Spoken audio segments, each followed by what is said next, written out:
Authoritarianism in religion and science, let alone politics, is becoming increasingly accepted, not particularly because so many people explicitly believe in it, but because they feel themselves individually powerless and anxious. So what else can one do except follow the mass political leader, or follow the authority of customs, public opinion, and social expectations? The American psychologist Rollo May wrote these words in 1953, and in the decades that followed, the West tiptoed into tyranny. A mass surveillance state was established. Free speech gave way to increasing levels of censorship. Statist bureaucracy and stifling regulations invaded ever more areas of life, and tax rates reached levels that in the past would have caused a revolution. However, in recent years, this tiptoe into tyranny has turned into a sprint, as some Western countries are flirting with full-blown totalitarian rule. But the existence of power-hungry and psychologically disturbed politicians who desire total control is not what makes our situation particularly precarious, for such individuals exist in all ages. Rather, our troubles lie with the fact that very few people possess the one virtue that can turn the tide back in the direction of freedom, that being the virtue of courage, and as Alexander Solzhenitsyn warned in 1978, a decline in courage may be the most striking feature which an outside observer notices in the West in our days. Should one point out that from ancient times declining courage has been considered the beginning of the end? In this video, we are going to explore how a hyperconformity and blind obedience has infected the West and, in the process, crowded out the cultivation of courage. We will discuss how a widespread cowardice is permitting the rise of authoritarianism, and how a rebirth of courage is the antidote to our precarious political predicament.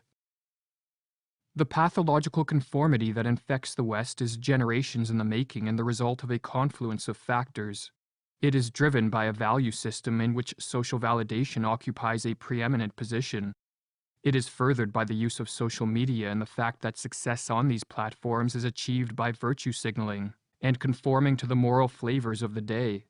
It is also a product of an education system which deifies the democratic ideal and promotes the rights of the majority over the rights of the individual. These factors, combined with others, has created a society of hyperconformists.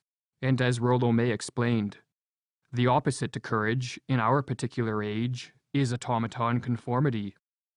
One of the ways that Western conformity manifests is through a blind obedience and a pathological need to follow rules. Most people believe that to be a good person is to be a compliant person, and to do what one is told by those in positions of political power and their lackeys in the media and celebrity culture.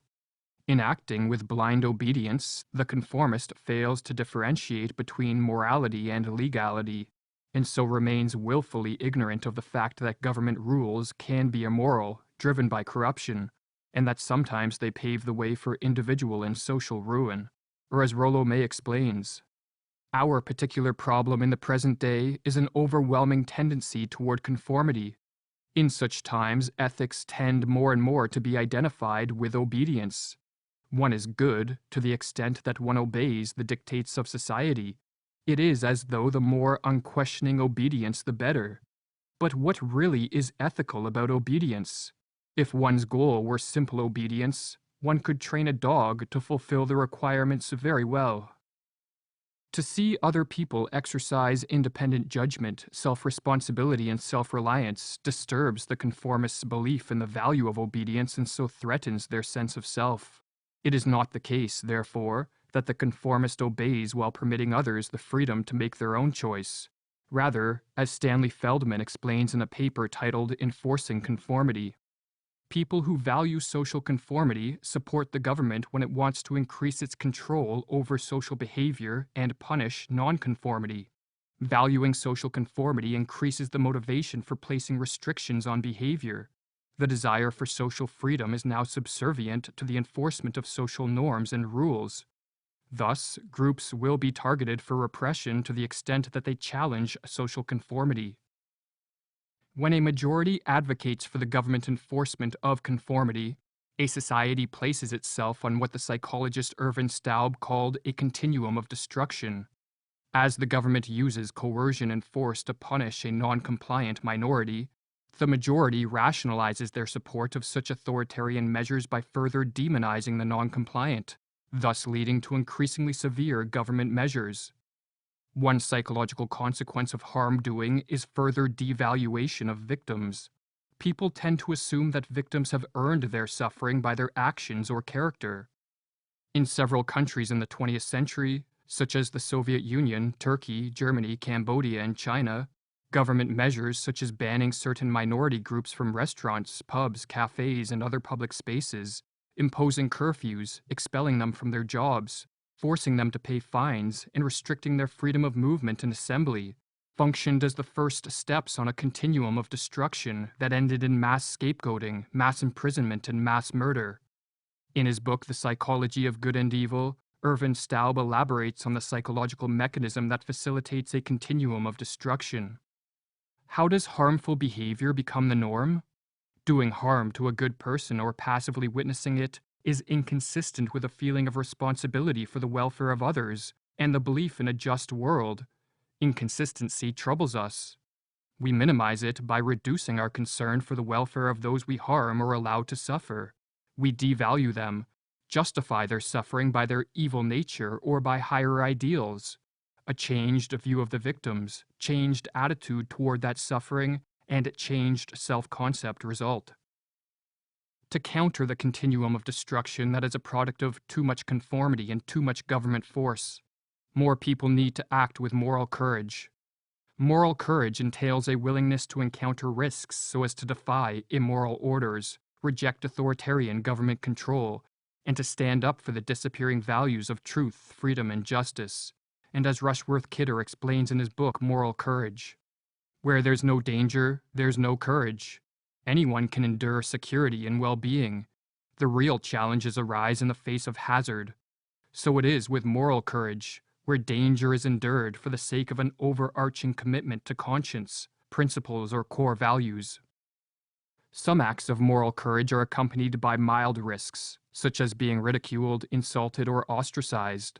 If, for example, we speak out against a status quo belief in the presence of a group of conformists, or if we refuse to adhere to social practices or mandates that are immoral or idiotic, we may lose friends or attract choice words from the obedient, but this is a small price to pay in exchange for doing what we believe is right, for as Rollo May explains, the hallmark of courage in our age of conformity is the capacity to stand on one's own convictions.